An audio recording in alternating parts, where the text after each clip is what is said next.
It's been a wet weekend in Johannesburg and a yellow level 4 warning has been issued for Gauteng and 2 other provinces, Mpumalanga and the Polokwane rather.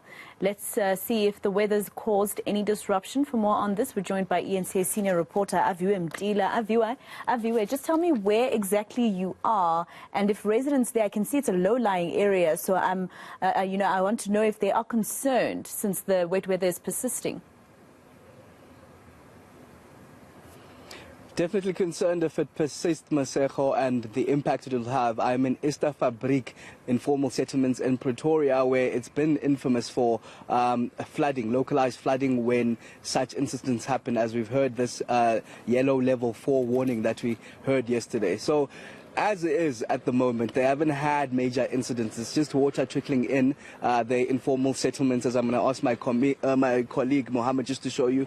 Just the water that's been trickling in, but no real major incidents as we've seen in the past. I was here last month myself where the floods swept away the shelters and left the place ravaged, basically. So no major incidences, but we do understand even in Johannesburg there was slight flooding. I was speaking to the JMPD earlier on, the spokesperson Xolani Fihla did mention that the 3 areas that were impacted by slight flooding was the corner of Otendeka as well as Gordon Road. That's in Sophia Town. The R559 in Soweto, Glen Protea, as well as the R82 Eikenhof. We visited those places ourselves, and when we got there, it was just raining quite heavily, but there wasn't flooding. But of course, the repercussions of that would be the traffic that we're seeing heavy on the road, and those warnings there given out by the JMPD just for drivers to drive cautiously during this time. They say themselves they've beefed up, and you'd see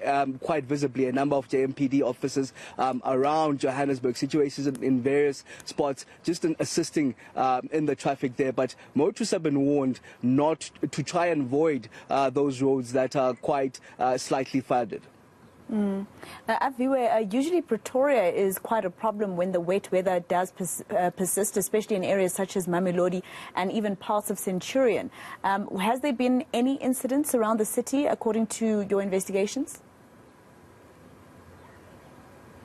Not that we know of, Masejo. I've been making numerous calls to the officials, even this side, and they suggest that no major incidents that have been reported. In Gauteng, there was that incident that happened just yesterday, I understand, in the Jaskei River, of a lady that was trying to cross there, but rescue efforts managed to take her out of that situation quite easily. But you would understand, this is a level 4, a yellow level 4, which is not as severe as the other 3 levels. But of course, there are those warnings of localized floodings, disruptions in the road, as well as these low-lying areas and the bridges, the damages that could happen over there. But thus far, we haven't seen any major damages or any major situations that have happened around Gauteng.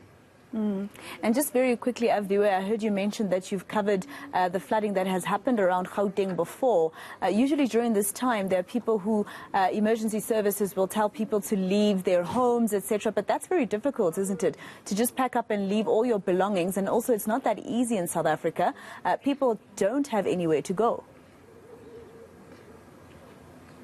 Certainly, as in most cases, I was here at the Fabriek just a month ago where it was that very situation. The officials were telling them, I remember the MMC of housing here, Abel Tau, coming in on the ground, asking them to just relocate to a nearby community home. And as you do understand, those promises coming back from 2019 even, that they'll be built RDP houses. But what you heard on the ground is that the residents will tell you, while some of them have been evacuating as some of these floods have happened in the past, once they get to those community halls and then they try and track back their belongings, the little that they have, when they arrive on the scene, there's nothing left, basically. So some of them would rather live in the squalor and rebuild once more, saying that it's the little that they have, the little that they're protecting, and they wait for that promise of RDP houses while they're staying in these informal settlements. As you can see right behind me, that a lot of them have actually picked up and started rebuilding those informal dwellings. the last time that you were here, it was cleaned out, swept away. You'd see just a little dwellings that were still up, but the majority of them were swept away. But now a lot of them have rebuilt again, and I'm assuming it's stronger structures, as there hasn't been much damage reported on the ground. Even those promises of RDP houses, they say they heard them back in 2019, and even the MMC Abel Tau admitting and conceding that they have failed the residents, but with the promise of those being erected. I remember, if my memory serves me well, by October this year. Yes, I think I do remember that crossing in your interview with Abel Tau. Let's leave it there for now. Aviwe Mtila, senior reporter, out for us in